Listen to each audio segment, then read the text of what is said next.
예, 오늘 함께 하실 네 분 소개해 드리겠습니다. 장제원 전 국회의원, 그리고 역시 전 국회의원이시죠. 이두아 변호사, 그리고 전 부장검사 출신이신 김경진 변호사, 그리고 전 검사 출신이신 백혜련 변호사 네 분 나와 계십니다. 어서 오십시오. 안녕하십니까. 예. 아, 무시무시하십니다. 뭐. 국회의원, 검사 막. 국회의원 조대, 검사 조대 같은데요. 아, 그래가지고 참 저도 고민이네요. 이게 뭐 힘이 있는 자리가 아니라서. 근데 자, 조현아 씨 문제부터 얘기를 해보죠. 집행유예 없는 1년. 이게 3.5 법칙 맨날 이렇게 얘기를 해가지고 이 점을 좀 빼자. 이렇게 나온 건가요? 어떻게 보십니까?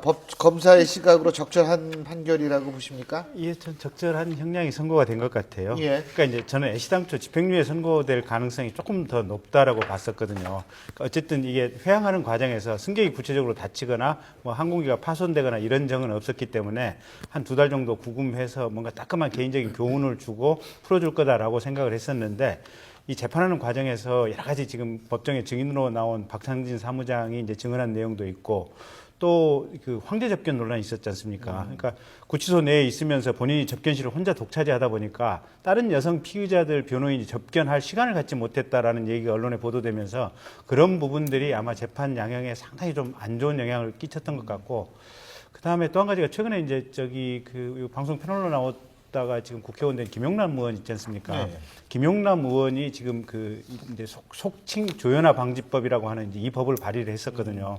그래서 대기업 일가라든지 이런 사람들이 집행유예라든지 어떤 자유형을 받게 되면 임직원으로서 상당 기간 취임하는 것을 좀 배제해야 된다. 그래서 이 재벌이라든지 이 돈 있는 사람에 대해서 뭔가 우리 사회적으로 좀 체계적인 통제를 되게 해야 된다라는 얘기가 국회 내에서부터 나오기 시작하면서 그런 전체적인 분위기가 아마 법원의 형량에 상당히 영향을 미쳤고, 그게 실형 1년이 선고된 배경이 되지 않았나 싶습니다. 장 의원님은 어떻게 보세요? 적절했다고 보세요? 아니, 일단 그 조현아 측의 주장을 다 기각하지 않았습니까? 그런 측면에서 봤을 때는 조금 형량이 저는 굉장히 세게 나올 줄 알았는데 좀 약했다는 부분이 생각이 들지만, 다만 실형이라는 부분에 있어서 재벌 3세가 아버지의 어떤 백을 믿고 어떻게 보면 좀 이렇게 일탈된 행위를 하는 데 대해서는 아주 실형이라는 엄벌을 처했다는데 의미가 크다고 보고요. 두 번째는 제일 중요한 항로 변경죄, 그 부분의 쟁점 같은데, 아주 그 항공기 내의 안전에 대해서 항공 변경죄를 굉장히 엄격하게 적용했다는데, 이 재판에 의미가 있지 않나 이런 생각이 듭니다. 근데 본인은 집행유예를 기대하지 않았을까요? 기대했을 거라고 생각합니다. 오늘 그 재판받는 자세에서도 딴 때와는 달리 머리를 숙이지 않고 재판을 바라봤다고 하는데, 그거는 아마 이제 자기는 할 만큼 했다. 그런 생각을 했다고 보여요. 제가 볼 때는. 최선을 다했다. 네, 자기는 할 만큼 했다. 그래서 이거 웃으면 안 되는데 이게 웃음이 나오나. 집행유예를 기대했을 것으로 보는데, 사실 저는 이 사건에서는 재판장이 자기 그 조현아 부사장이 진정으로 반성을 하지는 않는다, 이렇게 판단을 한 것으로 봅니다. 보면은 실제로는 박창진 사무장의 그 증언이라든지 그런 거 봤을 때, 또 훈계하는 말이라는 걸 봤을 때 조현아 부사장이 진실로 반성을 하지 않는다, 이렇게 봤던 것 같고요. 단지 근데 징역 1년을 선고한 것은 조현아 씨가 아무런 범죄 전력이 없거든요. 그리고 쌍둥이의 또 엄마라는 사실, 이런 것들이 참작이 돼서 국민 감정에는 좀 못 미치지만 징역 1년의 실형이 선고된 것이 아닌가, 이렇게 봅니다. 박창진 사무장의 증언도 나름대로 역할을 했을까요? 예, 왜냐하면 재판부에서 조양호 회장을 이렇게 증인으로 불러들인 건요, 양형에 관해서 얘기를 듣기 위해서일 겁니다. 반성을 하고 있고 박창진 사무장에 대해서 일정 부분 뭐 대우를 잘 해주고 있고 이런 부분을 확인하면 양형에 있어서 좀 참작을 해서 좀 더 가벼운 형, 가볍게 처벌을 하려고 그랬었던 것 같은데요. 조양호 회장의 증언과 박창진 사무장이 나와서 한 증언 내용이 다르니까요. 그러니까 이 부분에서 누구 말을 더 믿어줄 것인가, 이런 부분이 있었는데, 아무래도 박창진 사무장의 진술을 조금 더 믿어줘서 실형이 나온 것 같고요. 그리고 저는 아마 제가 이 프로에서 한번 말씀을 드린 것 같은데, 이례적으로 빨리 재판이 진행됐습니다. 사실 구속 만기가 있으니까 뭐 몇 개월 더 있어도 되는데, 지금 이번에 재판이 끝난 거는 이렇게 빨리 재판이 진행되면 사실 구속된 사람을 풀어주기가 좀 어렵거든요. 왜냐하면 구속된 사람을 법원에서 영장을 발부 발부해놓고 1심에서 집행유예나 풀어주려면 여러 가지 정상 참작 증인도 나오고 증거가 많이 제출돼야 이런 정상이 있었기 때문에 구속되고 나서 이런 사정 변경이 있었고 이런 자료가 있어서 이 사람을 풀어주겠다 이렇게 말을 할 수가 있는데 지금 구속되고 나서 한 2달이 안 됐죠, 그죠? 그러니까 한 달 중 한 40일, 40일 뭐 이 정도 되니까 그러니까 이렇게 뭐 빨리 결론을 내면 사실 결론이 바뀌기가 어려운 게 있고요. 그리고 제가 보니까 법원 인사 이동을 봤더니 부장판사가 이동을 하더라고요. 그러니까 아마 선고를 해놓고 이동을 하면서 이렇게 됐는데 제일 의미 있는 거는 사실 항공기 그 항로 변경제에 있어서 우리가 판례가 없었는데 이 부분에 대해서 이 판례가 이제 하나 나온 거죠. 이게 확정이 될지 어떨지 모르겠지만 선례로 이제 남을 수 있는 부분인데요. 그러니까 개문, 문을 열고 닫는 걸 기준으로 해서 항로, 그 사이는 항로다. 지상과 공중의 그 차이가 그 공중에 있을 때가 항로라고 볼 수 없고 문을 닫는 순간부터 항로라고 볼 수 있다. 이렇게 했는데요. 이 부분과 관련해서 그 법원 재판부에 고민이 있었던 게 뭐 도쿄 협약, 몬트리올 협약 이런 협약을 다 국제항공 관련 협약도 살펴보고 심지어 법사위에서 그 항공보안법을 제정할 때 회의록까지 봐서 이게 항로가 어떤 개념인지 파악을 해서 이 판결문을 썼기 때문에 이 부분은 아마 바뀔 가능성이 별로 없을 것 같습니다. 그리고 쌍둥이가 좀 전에 백 변호사님 말씀하신 것처럼 쌍둥이 부모라고 했는데 쌍둥이 엄마인데 또 애들이 한 2돌이 안 됐습니다. 지금 2돌이 안 돼서 한 10몇 개월, 한 2돌, 3돌이 안 된 아주 어린 아이들이기 때문에 백 변호사님 말씀하신 것처럼 애들을 참작해서 그 부분을 참작해서 이렇게 초범이고 해서 이렇게 형은 좀 가볍지만 실형으로 이렇게 간 것 같습니다. 그러니까 이게 사회 전체적인 의미로 보면 이런 점을 좀 주목해 봐야 될 것 같아요. 그러니까 최근에 빈부격차가 워낙 커지면서 사회 양극화가 가지면서 돈은 결국은 10대, 20대 재벌한테 다 거기에 몰려가 있거든요. 그러면 이 돈을 가진 사람이 실질적으로 대한민국의 권력도 다 가졌다 이렇게 봐야 맞습니다.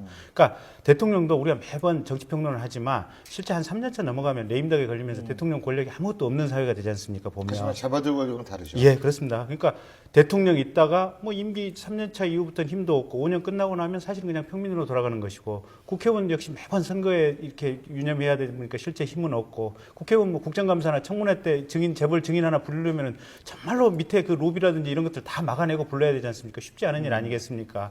그러니까 결국은 누군가가 재벌에 대해서 통제를 해주고 이 사람들에 대해서 뭔가 이렇게 규율을 잡아줘야 되는데 이번 재판을 했던 재판부가 그런 점에 있어서는 굉장히 잘하지 않았나. 그래서 재벌들의 어떤 잘못된 일탈된 의식이라든지 행위에 대해서는 누군가 의식을 갖고 의도적으로 좀 통제를 해줘야 되는데 이번 서부지방법원 판결은 참 잘했다는 생각이 듭니다. 쌍둥이 있으면 어린 쌍둥이 있으면 딱 일반 시민들도 봐줍니까? 형량에 참작이 됩니까? 그렇죠. 형량이 참작이 되죠. 그래요, 일반 아무래도 형량에 참작은 됩니다. 그게 실제로 근데 이제 조현아 부사장 등은 그 점에서는 조금 다른 사람보다 불리한 점도 있는 게 사실은 부양할 사람이 없는 경우 부양할 사람이 없는 경우에 사실 많이 참작이 됩니다. 왜 그러냐면 당장 그 아이들을 돌볼 수 없는 상황이 되는 거니까요. 근데 조현아 부사장 같은 경우는 그럴 염려는 없는 사람이기 때문에 사실 실형을 선고하더라도 아이들의 양육에는 문제가 없기 때문에 조금 덜 이렇게 참작이 됐겠죠. 사실 세 분은 이제 법조인이시니까 아주 법률적으로 우리 아는 사람이 아는 사람이 우리 둘이 얘기하면 객관적으로 딱 보면 이런 것 같아요. 그러니까 조양호 회장을 갖다가 증인으로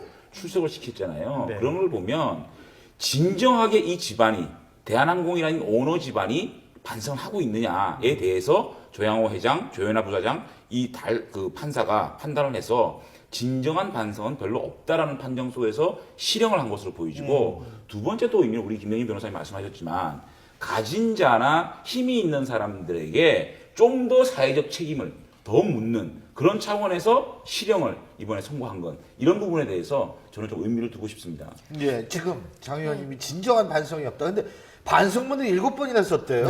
근데 이제 오부장 판사죠. 뭐 이름을 다 얘기하긴 예, 그렇지만 이 부장 판사 입장에선 재판을 해보면 형사 이제 재경 지원에 형사 지방법원 그 지방법원에 형사 부장 판사를 할 정도가 되면 사건을 수없이 다루면서 이게 진정으로 반성하는지 아닌지는 법정에 와서 태도로 보면 어느 정도 알 수 있거든요. 근데 저도 이제 변호사 한 지가 20년 가까이 되니까 이제 얘기를 들어보면 과거에 뭐 저희 이름만 들으면 다 아는 과거 이름만 들으면 다 아는 뭐 이모 회장님, 정모 회장님 이런 분들 다 재판 받으셨잖아요. 그때 이제 저희 동기 연수원 동기들이 배석으로 있었는데 그때 얘기를 들어보면 재판을 받으면 정말 두려워하고 그다음 정말 이렇게 반성하는 태도를 보이는 사람은 그 부분이 반영이 된다고 합니다. 근데 아마 제가 전에 듣기로는 재판부에서 그 재판 받을 때 태도 뭐 턱을 갰다든가 이런 건 처음 봤다고 그러더라고요. 그래서 그 재벌 회장들도 턱을 괴거나 이런 사람은 없었는데 그래서 그런 부분도 반영이 되고 무엇보다도 뭐 박창진 사무장이나 뭐 1등석 승객의 진술 이런 부분하고 다른 진술을 계속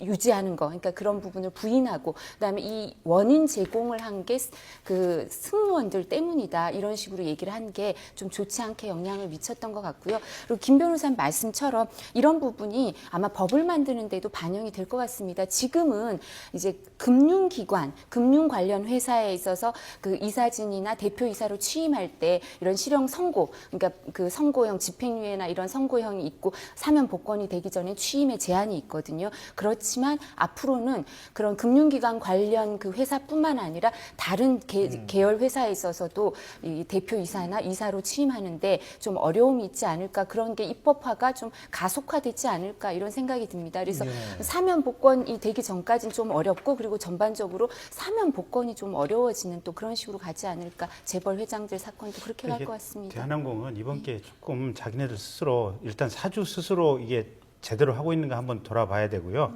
또 기업 전체의 기업 문화가 제대로 됐는지 한번 스스로 자기 반성 많이 해봐야 됩니다. 왜냐하면 위기 관리도 좀 예, 그렇죠. 그러니까 이번 조현아 사건 때 사실은 크게 이슈화는 안 됐는데 대한항공 직원들이 내부 자살 사건이 그렇게 많습니다. 사실은 다른 회사에 비해서 훨씬 많아가지고 그 부분이 2011년도에 잠시 좀 의논이 되다가 그냥 이렇게 수면 안으로 잠복이 됐었거든요. 근데 이 자살 사건이 많다고 하는 것은 내부적으로 직원들의 어떤 스트레스 임계치를 굉장히 넘어갈 정도의 어떤 그런 상황 속에서 근무가 계속되고 있다는 거니까 결국은 아마 이 박창진 사무장이 법정에 나와서도 힘든 증언을 했던 것이 그런 부분하고 아마 틀림없이 연관이 돼 있을 겁니다. 그래서 이번 기회에 한번 자기네들 정말로 이렇게 점프업을 하려면 아마 잘 한번 되돌아봐야 될 겁니다. 근데요, 반성문 쓰면은 막 변호사들이 반성문 좀 쓰라고 그래서 썼겠죠? 그렇죠. 그리고 사실 초안도 작성해줬을 것으로 저는 생각합니다. 네, 어떤 식으로 써라 예. 이렇게. 아, 이게, 근데 이게 약발이 별로 안 먹힌 모양이에요? 제 재판장이 근데 그 반성문만 보는 것이 아니라 전 재판의 과정을 보잖아요. 종합적으로. 네, 종합적으로 보는데, 그러니까 조현호 부사장의 그 재판 태도가 전반적으로 봤을 때 그 반성문의 내용과는 다르게 진실로 반성한다는 빛이 안 보였다는 거죠. 저희가 기사로도 접하는 거지만 실제로는 자백하는 것 같지만 부인하는 그런 식의 재판이었거든요. 그리고 저는 결정적인 게 그 항로 변경에 있어도 결국은 다 기장한테 떠밀었어요. 자기 때문이 아니고 결국 기장이 결정한 것이다. 이렇게 기장한테 떠미는 그런 행태를 보였는데 결국 재판장도 그 판결을 할 때 기장이 조 부사장의 그 이력에 의해서 결정한 것이지 스스로의 자력에 의한 결정이 아니다 이렇게 봤거든요. 그러니까 그런 모든 것들이 사실은 진실로 반성하는 것이 아니다 이렇게 본 거죠. 어떻게 보세요? 우리 상식적으로 우리는 법조인이 아니니까 2심 재판은 형량이 보통 좀 내려가는 거 아닌가요? 어떻게 보세요? 우리 아니 장관님? 그 반드시 그런 건 아니요, 아니더라고요. 원세훈 전 국정원장 같은 경우에는 집행유예 됐다가 지금 실형받는 거니까 그건 저는 그렇게 봐요. 그러니까 일반적으로 법률가 아닌 입장에서 또 이제 고후에 항소를 분명히 할 거라고 보여지고 항소를 한다면 그 안에 또 재판장에 나가서 또 그 안에서 그 형무소 안에서 어떻게 생활하느냐 이런 것들을 어떤 판사가 면밀히 보고 판단하지 않을까. 똑같은 케이스가 1심도 사실상 조현아 씨가 얼마나 많이 반성을 하느냐가 굉장히 중요한 실형이냐 어떻게 보면 그 집행유예냐를 결정했듯이 재심 이 고법에서도 그런 부분이 중점적으로 생각되지 않겠나 이렇게 보여집니다. 2심은 보통 얼마나 걸려요? 근데 2심도 이제 구속이 돼 있기 때문에 이게 뭐 3개월에서 6개월 뭐 연장을 해도 6개월 이상은 아마 힘들 겁니다. 근데 그렇게 오래는 안 걸릴 거고요. 왜냐하면 이 사람 지금 1년인데 1년 이상 나오기는 항소해서 검찰이 항소한다 하더라도 그렇게까지 나오지 않을 것 같거든요. 근데 항소심 하다 보면 거의 한 70, 50% 이상은 살 가능성이 크거든요. 그러니까 아마 항소심에서는 끝날 때쯤 되면 나오지 않을까 뭐 이렇게 그렇게 생각이 됩니다. 근데 네. 이 사건에서 그러니까 결국은 이게 폭행 부분 그리고 인격적인 모독 이 부분만 중요시 됐는데 사실은 항로 변경의 그 위험성이 갖는 거에 대해서 다시 한번 생각해 봐야 됩니다. 사실 이게 사고가 안 났기에 망정이지 정말로 이게 가고 있던 비행기가 뒤로 이렇게 후진을 하면서 다른 비행기들과 엉킬 수도 있는 부분들에서 이게 대형 사고가 나올 수도 있는 거예요. 그러니까 사고가 안 나서 그런 거지 이게 지금 위험성에 있어서는 정말 어떤 죄보다도 사실은 큰 죄를 범한 거예요. 그렇습니다. 어쨌든 2심 이 부분에 대해서 저희가 또 국민들이 계속 관심을 가져야만 합리적인 판결이 나오지 않을까 이런 생각이 듭니다.